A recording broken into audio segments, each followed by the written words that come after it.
Bonjour tout le monde et soyez les bienvenus dans notre nouvelle session de la langue française sur l'éducative syrienne. Aujourd'hui, on va traiter une compétence, c'est celle de la compréhension écrite, les stratégies de cette compétence, le déroulement de cette compétence dans un cours de français. Pour commencer, je me présente, je m'appelle Roula Omar, je suis inspectrice régionale à Damas Rif et j'ai le plaisir de vous présenter deux amis et collègues, Lama et Rana. Bonjour. Bonjour. Bonjour tout le monde, je m'appelle Lama Sabar, je suis enseignante et formatrice régionale à Damas, ravie d'être avec vous. Bonjour tout le monde, je suis Rana Kilesli, enseignante et formatrice régionale de Damas. Donc, comme je viens de dire, aujourd'hui on va traiter la compétence de la compréhension écrite. On commence avec l'objectif de cette compétence. Pourquoi on travaille la compréhension écrite? Bien sûr, l'objectif général, c'est de faire apprendre à nos apprenants comment lire et comprendre un texte authentique. Donc, pour comprendre ce texte, bien sûr, dans une différente situation de communication, sur différents thèmes de la vie quotidienne et lors de la compréhension d'un texte authentique, l'apprenant doit saisir le sens global et implicite d'un texte. Il doit comprendre comment on a organisé ce texte et l'apprenant doit adopter les stratégies de la compréhension écrite, ça veut dire les stratégies qui aident à lire et comprendre un texte dans une langue étrangère. Donc pour commencer, on va traiter ou aborder les étapes de la stratégie. Oui, Lama, commençons. Commençons par les étapes de la stratégie de la compréhension écrite. Comme on sait que cette stratégie passe par 5 étapes.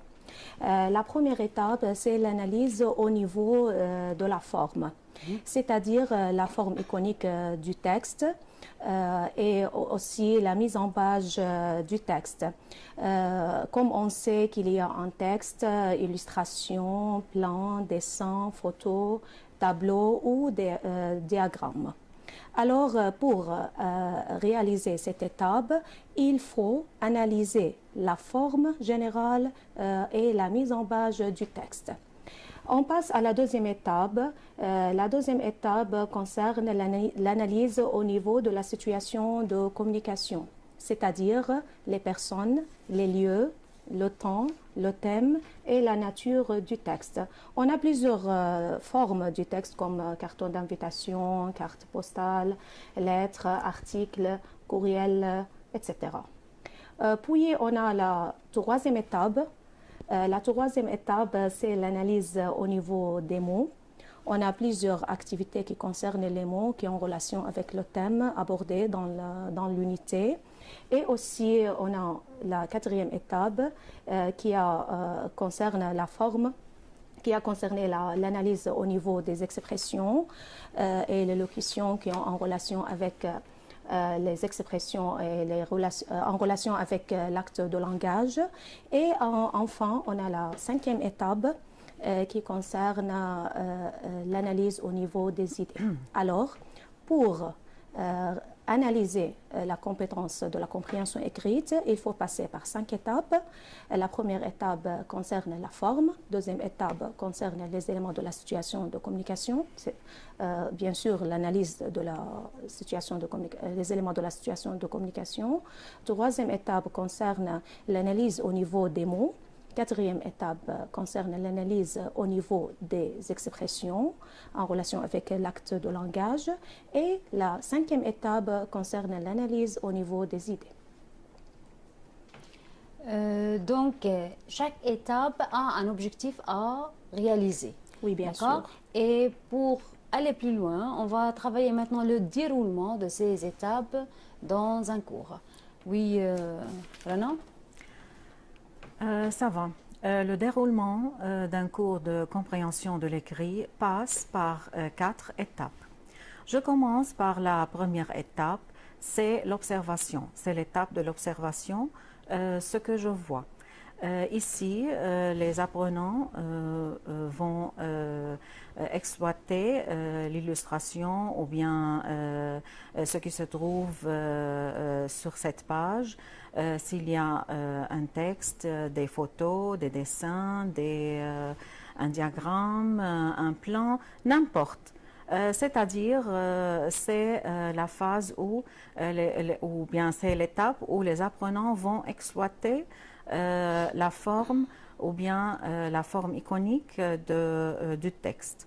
Et bien sûr, ici, ils vont mettre des hypothèses d'après leur avis, de ce qu'ils voient.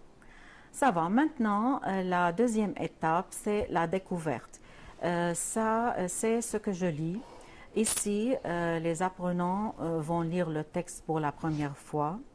Ils vont vérifier les hypothèses déjà mises pendant l'observation. Et ils vont prendre une idée générale ou bien ils vont identifier la forme et les éléments de la situation de communication de ce document. C'est-à-dire, ils vont comprendre une compréhension globale du texte. Voilà, le thème du texte avec les éléments de la situation de communication. Et après, c'est ce qu'on appelle la compréhension globale. On passe à la troisième étape, c'est l'analyse, c'est-à-dire l'analyse discursive. C'est une analyse détaillée qui vise à repérer les détails du texte, c'est-à-dire les mots, les expressions, les locutions qui sont en relation avec le thème, avec l'acte de langage, pour acquérir ces mots et ces expressions pour les réutiliser à la dernière étape, qui est la quatrième étape, c'est l'action ou bien l'appropriation personnelle. Ici, les apprenants vont faire leur produit. Ils vont s'exprimer en utilisant ou bien en mobilisant le lexique et les expressions déjà acquis lors de cette compétence pour faire la tâche finale de cette compétence qui est l'appropriation personnelle. Voilà, donc lors d'un déroulement en classe, l'enseignant doit respecter ces 4 étapes. Bien sûr. On va commencer tout d'abord avec l'observation, ce qu'on voit sur cette page, pour mettre des hypothèses. Ces hypothèses sont à vérifier lors de l'étape suivante, qui est la découverte d'après d'une lecture silencieuse. Puis on va plus loin quand on fait une analyse discursive dont l'objectif c'est de repérer les mots, les expressions et les locutions qui servent à construire ce texte et à introduire ou traduire l'acte de parole visé d'après ce texte. Et tout cela, c'est pour pousser l'apprenant ou mener l'apprenant à appliquer, à parler, à rédiger sur le même thème dans une nouvelle situation de communication en utilisant ou en exploitant tout ce qui est déjà repéré ou acquis durant ces étapes. D'accord ? Donc voilà un plan de ces 4 étapes pour qu'on arrive à la phase dernière qui est l'appropriation personnelle. Il faut signaler ici qu'il s'agit, d'après ces 4 étapes, les 2 premières sont à réaliser lors de la première période consacrée à la compétence de la compréhension écrite et les 2 dernières étapes sont à réaliser dans la deuxième période, puisqu'on a 2 périodes à faire pour un texte ou pour la compétence de la compréhension écrite. Donc, et maintenant, on passe en détail pour parler quel est l'objectif de chaque étape. Oui, Lama ? Oui, bien sûr. Il faut commencer par la première étape qui concerne ce que je vois. Ici, cette étape a pour but d'émettre des hypothèses concernant les éléments de la situation de communication. Alors, l'enseignant va demander des apprenants d'ouvrir leur livre et d'observer la forme iconique de cette page et d'émettre des hypothèses concernant la forme du texte. Et aussi, ils demandent à leurs élèves, ils demandent à ces élèves de dire ce qu'ils voient sur cette page et ils acceptent toutes les réponses qui sont émises par les apprenants et ils les notent sur le tableau. Alors, dans cette phase, l'apprenant va découvrir la forme en général en observant toute la page, en citant tous les éléments qui se trouvent sur cette page, comme par exemple s'il y a une question, un texte encadré, s'il y a des paragraphes, s'il y a par exemple des photos, des illustrations, etc. Donc prenons maintenant un exemple, c'est le texte de la deuxième unité de la classe du PAC. Oui. On va travailler ce texte maintenant comme intitulé « Compréhension de l'écrit ». Donc, on commence à appliquer la première étape, ce qu'on voit. Oui, Lama, voilà le texte. Oui, je demande à Rana de m'aider à répondre à mes questions. Alors, Rana, qu'est-ce que vous voyez ou qu'est-ce que tu vois sur cette page? Je vois tout d'abord une question, plusieurs paragraphes. Et en bas de la page, je trouve un paragraphe où il y a de lexique. Alors, Rana, à ton avis, c'est la forme de quoi? Je pense que c'est peut-être un article, puisqu'il y a plusieurs paragraphes. Oui. Et Rana, d'où tirer les articles souvent? Généralement, les articles se trouvent ou bien sur des sites internet, ou bien dans un magazine, ou bien dans les magazines, ou bien dans des revues, n'importe. À ton avis, à qui on adresse cet article ou ce document? Généralement, les articles sont adressés peut-être à tout le monde, peut-être aux lecteurs. On ne sait pas et on va voir. Oui, bien sûr. Et aussi, à ton avis, quel est le thème principal de ce document? Je pense qu'on va parler de l'aide. Puisque c'est le thème général de cette unité. Alors, ou bien la solidarité, peut-être. Merci, Rana. Alors, lors de cette phase ou lors de cette question, on demande à l'enseignant de citer toutes et d'accepter toutes les hypothèses proposées ou émises par les apprenants et les noter au tableau.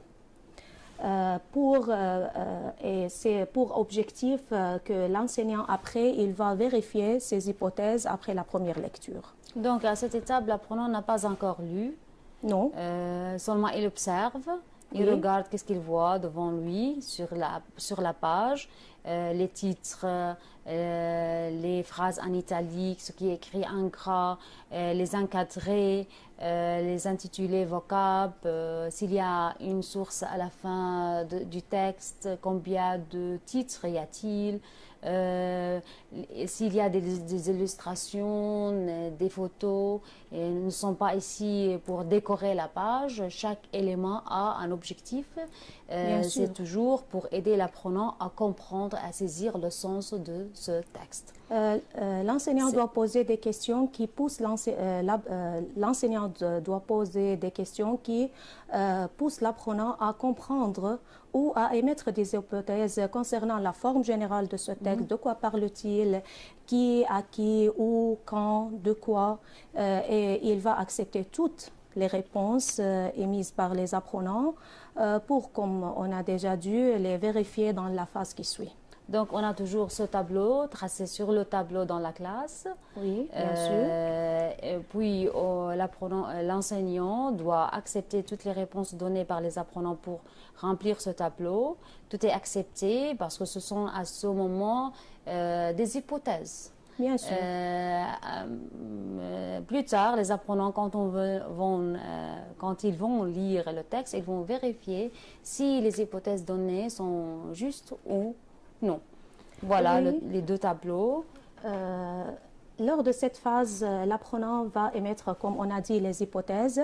C'est aide l'apprenant à simplifier et à savoir quel est le thème en général et quelle est la forme du texte, puisqu'on a déjà des activités qui concernent ces idées. Alors, la première étape, c'est ce que je vois pour savoir la forme en général et le thème de ce document. Et déterminer les éléments de la situation de communication. Maintenant, on passe à la deuxième étape qui est ce que je lis, découvrir ou la découverte du texte en général. Cette étape donne à l'apprenant l'occasion de vérifier ses hypothèses et de repérer les éléments de la situation de communication, c'est-à-dire de saisir la compréhension globale du texte.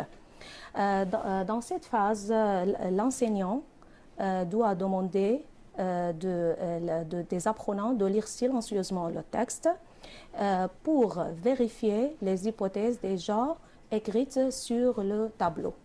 Alors, les apprenants vont lire silencieusement le texte et vont vérifier des hypothèses notées au tableau. D'accord? Après la lecture silencieuse, l'enseignant va poser des questions et va demander à quelques apprenants de cocher la bonne réponse ou l'hypothèse qui est correcte. Je demande à mon amie Rana de répondre à mes questions. Rana, qu'est-ce que vous avez lu? J'ai lu un article. Comment tu sais que c'est un article? J'ai trouvé un titre, j'ai trouvé plusieurs paragraphes et au début de ce texte, je trouve un paragraphe qui est écrit en italique et en gras. Alors c'est un chapeau, oui. Il y a plusieurs paragraphes et à la fin, je trouve une source. C'est pourquoi je dis que c'est un article. Très bien, Renan. Qui écrit cet article? C'est volontaire ONU. Où ce document est paru? Dans un magazine. De quoi parle-t-on dans ce document? De la Journée mondiale de l'aide humanitaire. Alors, l'enseignant ici demande aux apprenants de passer au tableau et de cocher la réponse correcte et d'effacer les autres réponses qui sont fausses. Donc, on va avoir ce tableau. Donc, à la fin. Oui. Alors, il faut noter ou il faut cocher les bonnes réponses qui aident l'apprenant à repérer les éléments de la situation de communication et la forme générale du texte et aussi le thème général du texte. C'est-à-dire que l'enseignant va mener une discussion. Cette discussion pour aider l'apprenant à vérifier leur hypothèse concernant le thème en général et aussi la forme du texte et les éléments de la situation de communication qui publie par exemple cet article, à qui s'adresse-t-on dans cet article, où on trouve ce genre de document et de quoi parle cet article. Pour la deuxième unité qui concerne l'aide humanitaire, la journée de l'aide humanitaire, on peut poser des questions comme on a dit déjà quelle est la forme du texte, c'est un article. Ici, on parle de la journée, comme a dit Rana, mondiale de l'aide humanitaire, qui est écrite par les volontaires de l'Organisation des Nations Unies et qui est publiée dans un magazine et qui parle ou qui est adressée à tout le monde ou aux lecteurs. Voilà, donc ce sont les deux premières étapes ou les deux premières stratégies à adopter de la part de l'apprenant quand il est en face d'un texte écrit en langue étrangère. Oui, d'accord. Il doit observer en total l'image devant lui, de quoi s'agit-il pour savoir, pour pouvoir déterminer la forme iconique du texte, la nature du texte et un essai pour savoir les éléments de la situation de la communication avant de lire. d'après la première lecture, la lecture silencieuse faite en classe, l'apprenant doit vérifier s'il a déjà vraiment pu déterminer ces éléments correctement, oui ou non. On va vérifier ces hypothèses pour déterminer qui parle dans ce texte, à qui on adresse dans ce texte, de quoi parle ce texte, où il est écrit ce texte, la source, qui a écrit ce texte, etc. Oui, donc après, on arrive à ce tableau qui contient les éléments de la situation de communication. Maintenant, nos apprenants ont une idée générale du thème de texte, de la forme et de la nature de ce texte, et ils sont prêts pour aller plus loin, pour lire et déterminer les locutions, les mots et le vocabulaire utilisés pour construire le texte. Mais avant de passer à l'analyse discursive, il faut savoir que après cette phase, l'enseignant demande aux apprenants de faire l'activité B qui concerne la forme générale et les éléments de la situation de communication. Très bien. Et pourquoi il doit faire cette activité a un objectif d'aider l'apprenant, de vérifier les hypothèses des apprenants et pour saisir le thème en général et la forme de ce texte et les éléments de la situation de communication. Et c'est pour l'enseignant aussi. L'enseignant a besoin de savoir ou de vérifier si les apprenants ont compris, oui ou non. Oui. Donc, il demande aux apprenants de faire cette activité. Si les apprenants arrivent à donner la bonne réponse à cette activité, donc ils ont déjà compris la forme, la nature et le thème général du texte. Donc, ils ont une compréhension globale correcte du texte. Ça veut dire qu'il peut passer à l'étape suivante.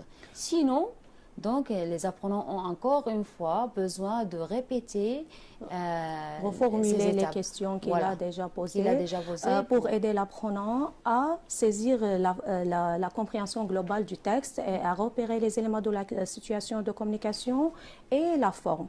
On voit dans l'activité B pour le document qui est de bac.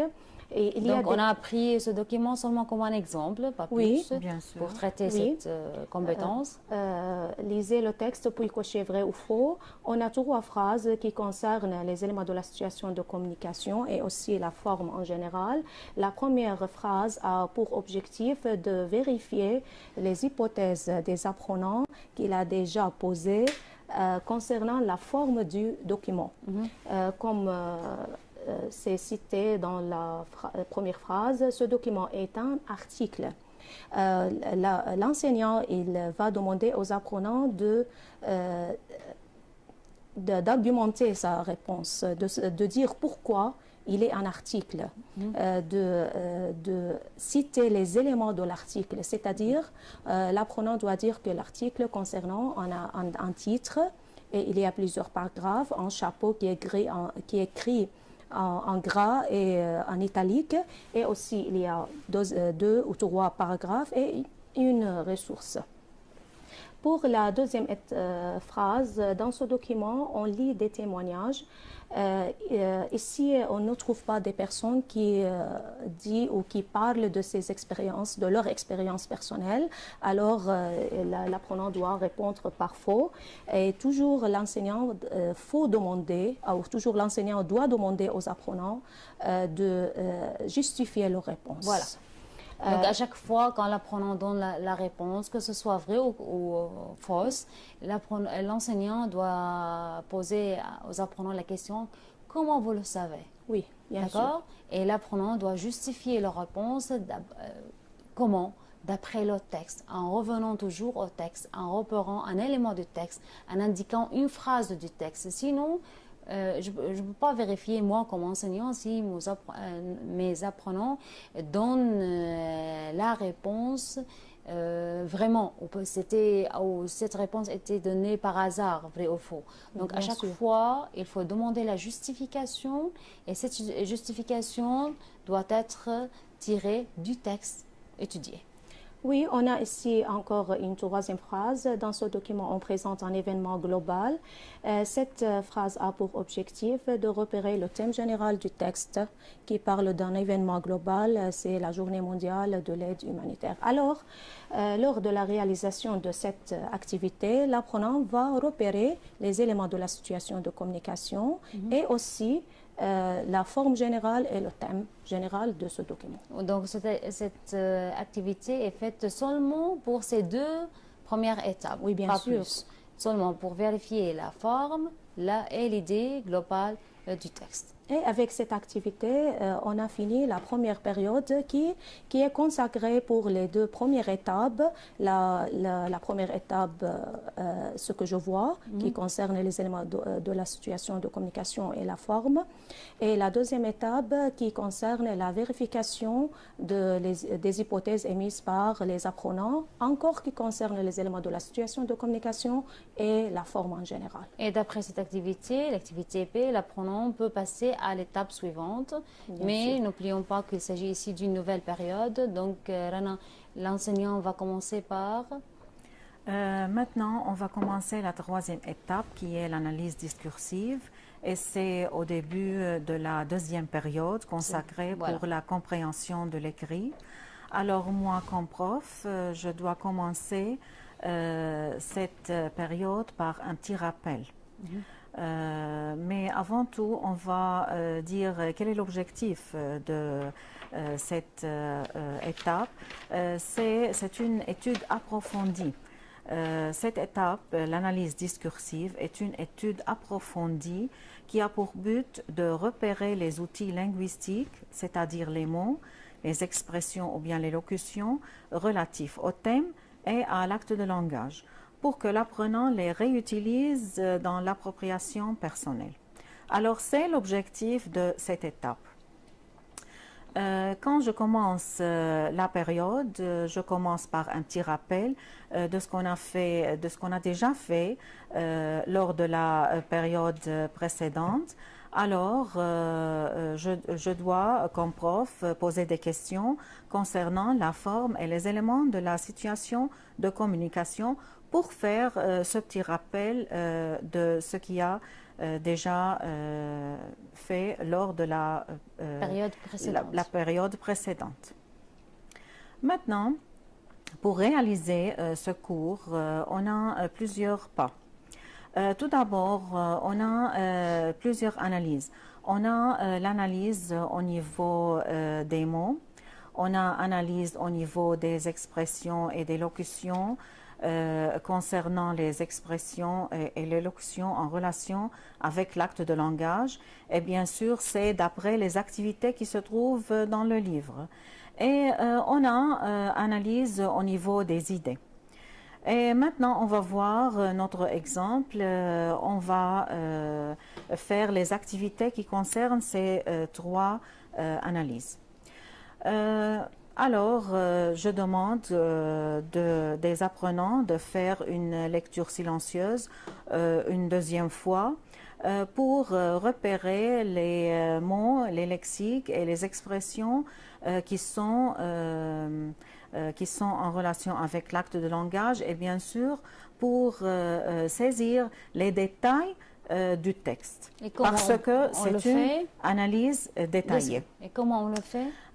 Tout d'abord, après la lecture des apprenants, moi comme prof, je dois faire une discussion d'après des questions constructives pour initier les apprenants à repérer les mots et les actions, les expressions, les locutions concernant l'acte de langage. Vous venez de dire des questions constructives. Constructives, qu'est-ce que ça veut dire? Les questions constructives, c'est-à-dire que chaque question doit être basée sur la réponse de la question précédente. Vous pouvez donner un exemple? Oui, bien sûr. Si on fait un exemple sur notre texte, je demande de Lama, de quoi parle-t-on dans ce texte, Lama? De la Journée mondiale de l'aide humanitaire.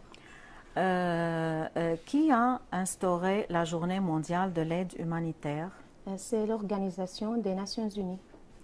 Et pourquoi les Nations Unies ont instauré cette journée?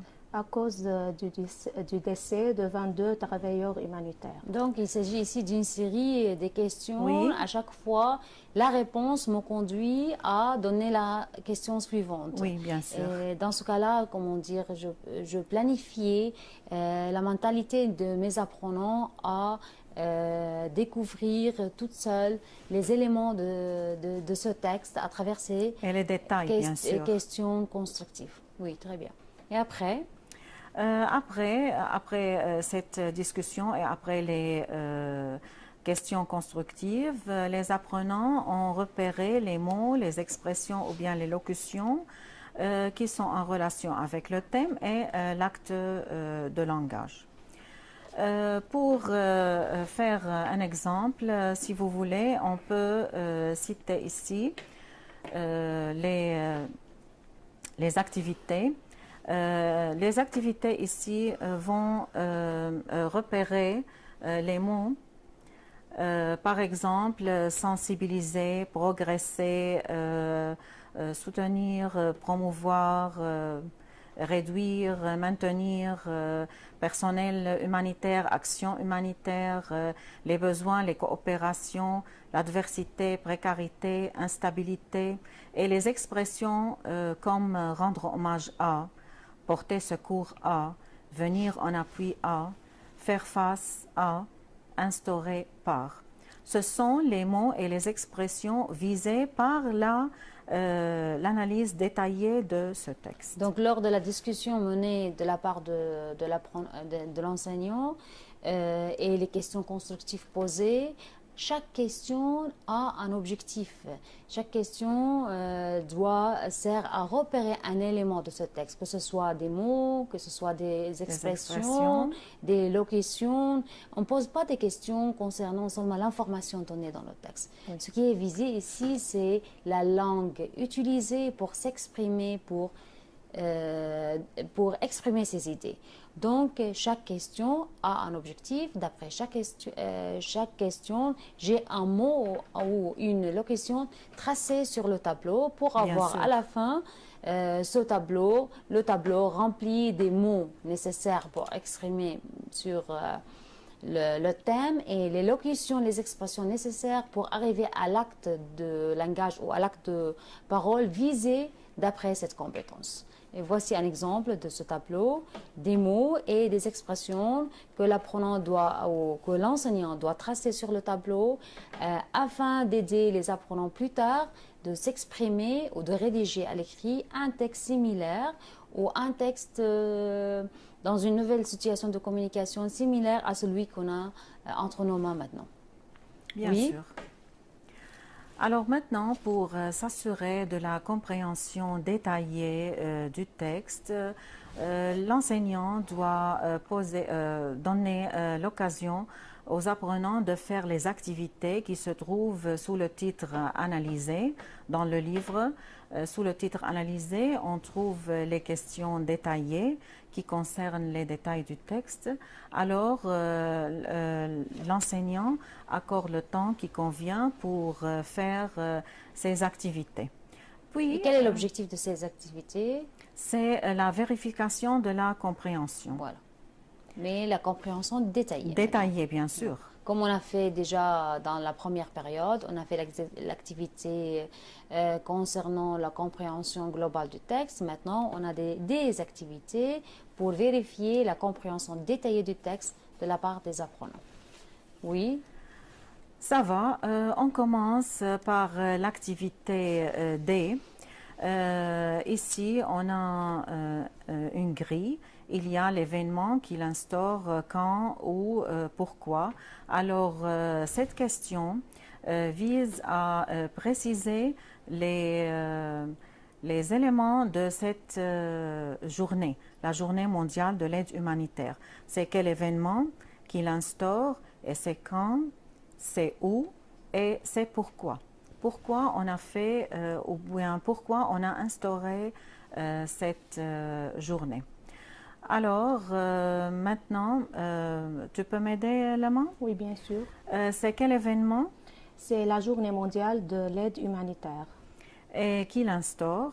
C'est l'Organisation mondiale des Nations Unies. Et c'est quand? C'est 19 août 2003. Ça va. Et c'est où? En Irak. Et pourquoi on a instauré cette journée? C'est à cause de la mort de 22 travailleurs humanitaires. Très bien. Alors maintenant, on passe... Mais avant de passer à la question suivante, vous pouvez me dire quel est l'objectif de cette question à cette étape? Pourquoi par exemple, on a défini l'événement, on a dit qu'il a instauré, quand ça s'est passé, ou quel est l'objectif spécifique de cette activité? C'est préciser les éléments ou bien l'idée générale de cette journée. Voilà, une des idées générales du texte, une des idées détaillées du texte, c'est de définir l'événement dont on parle.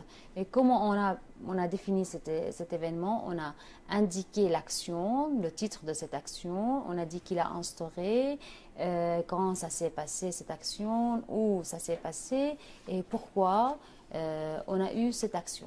Ça va? Cette question aide à définir. Ça veut dire, comme je fais une petite présentation de cet événement, c'est une étape qui aide à faire la tâche finale qu'on va voir maintenant. Oui. Si on passe à la question numéro 2, quels sont les objectifs de la Journée mondiale de l'aide humanitaire? On a ici plusieurs objectifs. On peut lire, c'est contribuer à sensibiliser le public aux activités humanitaires pour soutenir les besoins dans le monde, à montrer l'importance de la coopération internationale dans ce domaine et à rendre hommage à tout le personnel humanitaire. L'objectif de cette question, c'est de définir le but de cette journée. Comment on utilise pour parler du but de quelque chose. Voilà, donc ce qui est visé dans cette question, c'est pas savoir le but réel de la Journée mondiale de l'aide humanitaire comme information culturelle, mais d'utiliser pousser les apprenants à exprimer les locutions concernant l'expression de but. Oui. Et c'est déjà visé comme outil linguistique lors de ce manuel. C'est-à-dire, l'objectif de cette question, c'est repérer les outils linguistiques ou les locutions de but, les conjonctions et les locutions de but, comme pour, par exemple.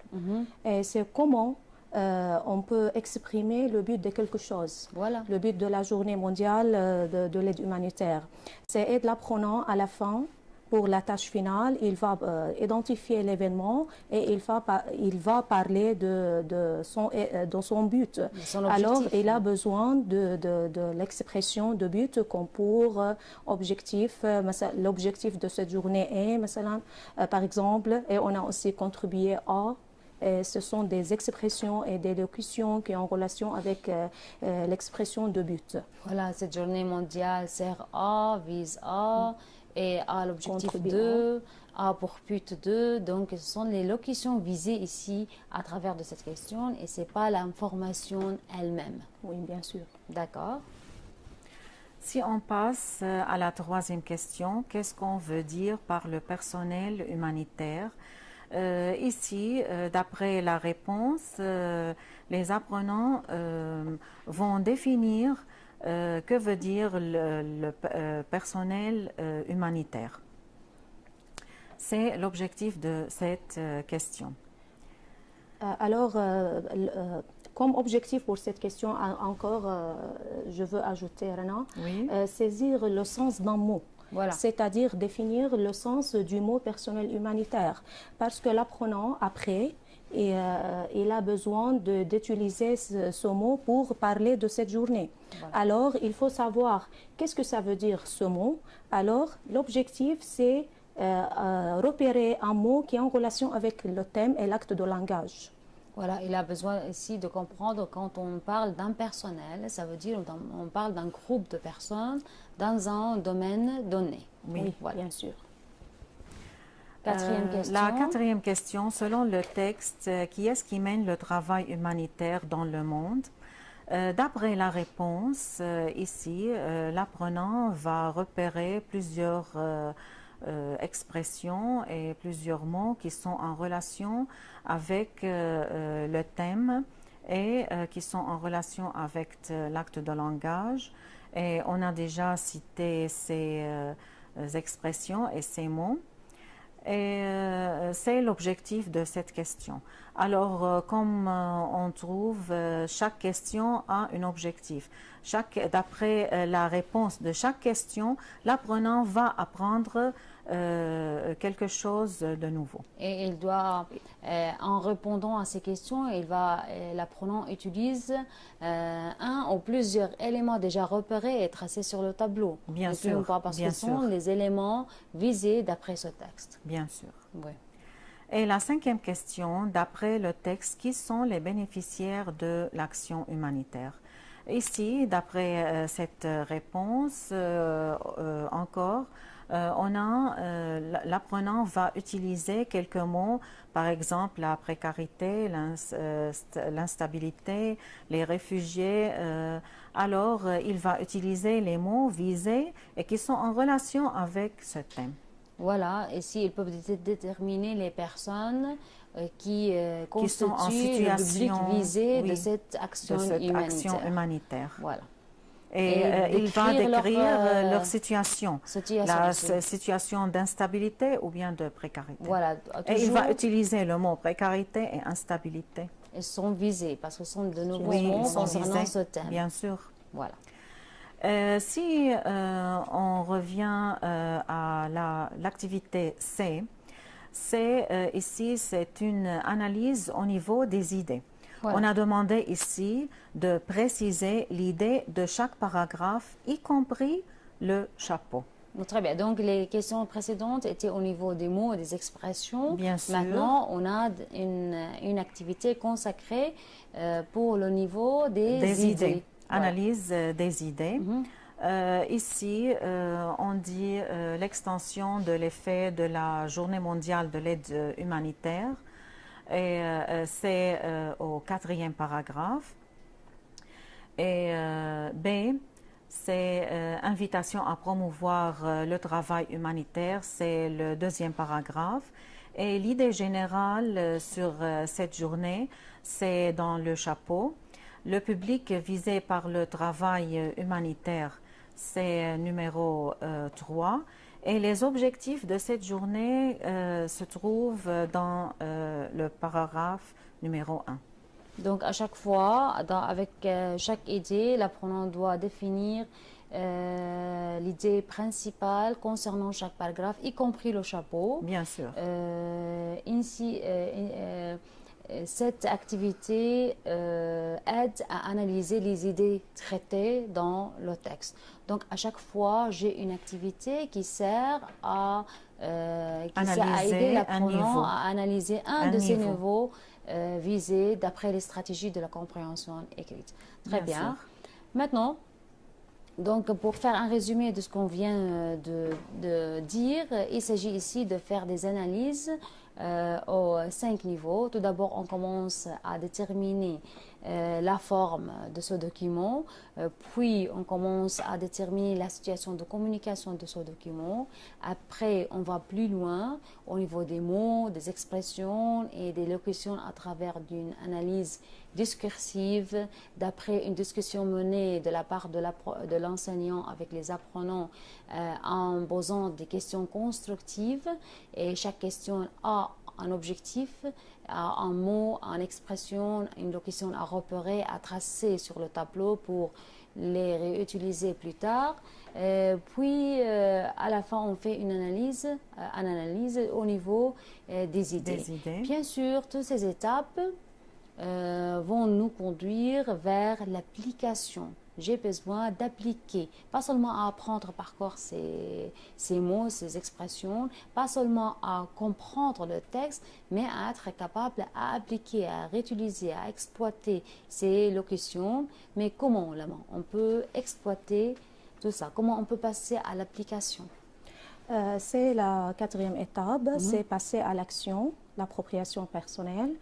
Cette étape a pour objectif, elle vise à donner à l'apprenant l'occasion d'exploiter les acquis lors de la compréhension écrite pour produire un texte à l'écrit. Alors, lors de cette étape et lors de la réalisation de toutes les activités déjà faites dans la première période qui concerne la forme générale du texte et le thème général et le repérage des éléments de la situation de communication et qu'il a acquis dans la deuxième période de l'analyse discursive et le repérage des mots et des expressions en relation avec le thème et avec l'acte de langage et qui ont ici cité au tableau, l'apprenant va réutiliser et mobiliser leurs connaissances pour produire un texte à l'écrit. Évidemment, l'enseignant commence cette période par demander aux apprenants de lire la consigne qui se trouve dans leur livre. Et ici, c'est l'activité numéro E. On demande dans cette activité de profiter des informations et des objectifs de cette journée et fait un résumé. Tout d'abord, l'enseignant demande aux apprenants de lire la consigne, de l'analyser, puis de citer les éléments d'un résumé. Alors, comme j'ai dit que l'apprenant, lors de la première période, il sait comment faire, quels sont les éléments d'un article. C'est-à-dire, ici, on peut faire un résumé sans forme. C'est un petit résumé de la journée mondiale de l'aide humanitaire. Il faut préciser l'événement. C'est d'abord. Puis, il faut identifier cet événement, c'est-à-dire qui l'instaure, où, quand, pourquoi il fait cette journée mondiale de l'aide humanitaire. Puis, l'enseignant demande aux apprenants aussi de préciser l'objectif de cette journée en utilisant les mots et les expressions de but et aussi d'utiliser les mots qui sont trouvés au tableau pour produire un résumé qui définit la journée mondiale de l'aide humanitaire.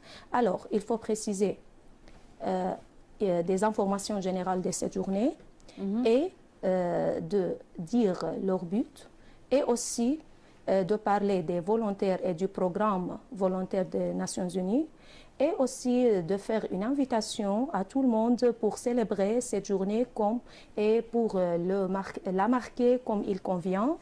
Et à la fin, il faut promouvoir l'action humanitaire dans tout le monde, c'est-à-dire répandre l'action humanitaire, le travail humanitaire dans tout le monde. Alors, lors de l'analyse de tout le document, l'apprenant peut faire un résumé en soutien de l'aide de son professeur. Il commence à faire un résumé en précisant les éléments de résumé, comme j'ai déjà dit, l'événement, où, quand, qui l'instaure, de quoi parle-t-il, pourquoi il est instauré, quels sont les objectifs de cette journée, quels sont les volontaires qui mènent l'action volontaire et enfin, il termine son travail par une phrase de conclusion. Donc, à quoi ça veut dire? Quel est le but d'avoir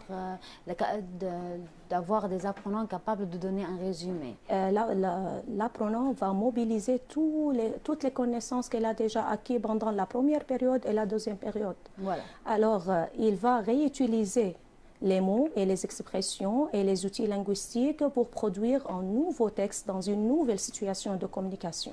Oui, et si les apprenants à la fin de ce cours, on arrivait à faire un résumé, donc moi, comme enseignant, j'arrivais à réaliser l'acte de parole visé. Quel est l'acte de parole visé dans ce texte, Rana? C'est présenter une journée mondiale. Oui, et d'après ce résumé, je peux m'assurer, moi comme prof, que mes apprenants ont maintenant la capacité de présenter un événement, quel que soit cet événement, que ce soit la journée mondiale de l'aide humanitaire ou un événement humanitaire, un autre événement humanitaire, parce qu'il sait maintenant les éléments à aborder pour faire cette présentation.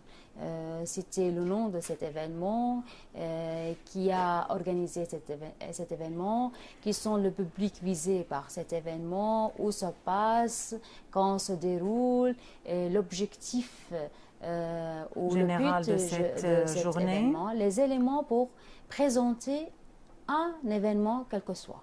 D'accord? Ici, l'enseignant a un rôle aussi. Oui. Pendant la préparation de ce résumé, l'enseignant doit passer entre les apprenants pour les guider, les corriger, leur copie et aider si nécessaire.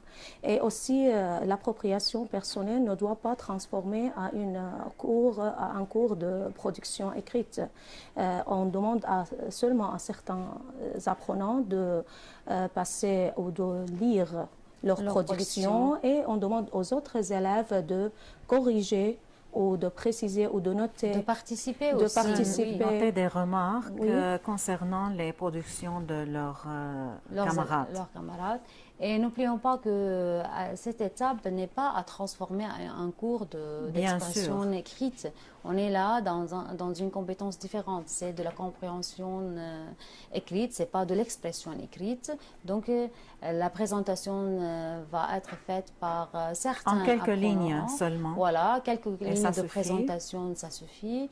Et c'est pas à tous les apprenants de présenter leur production, à certains de présenter leur production, mais à l'autre à participer, à corriger, à donner des remarques, à ajouter quelque chose qui manque dans cette présentation, mais à participer. Tous les apprenants doivent participer. Alors, pour réaliser la compétence de la compréhension écrite, on doit toujours passer par les deux périodes. La première période concerne ce que je vois, ce que je lis, et cette période aide l'enseignant à pousser ses apprenants à repérer les éléments de la situation de communication, la forme générale et le thème. Et la deuxième période, c'est à l'enseignant de pousser les apprenants à repérer les éléments, à repérer les mots, les expressions qui l'aident après à les réutiliser dans la phase de l'appropriation personnelle. N'oublions pas que en suivant ces étapes dans nos cours à l'école ou en classe, il faut pousser les apprenants à adopter eux-mêmes ces stratégies pour qu'ils puissent seuls lire un texte dans une langue étrangère. D'accord? Bien sûr. Oui, je crois que c'est tout pour aujourd'hui. Donc, nous arrivons à la fin de notre session. Merci beaucoup d'avoir nous suivre. Merci Lama, merci à vous. J'espère que c'était utile pour vous tous. Merci et au revoir. Au revoir.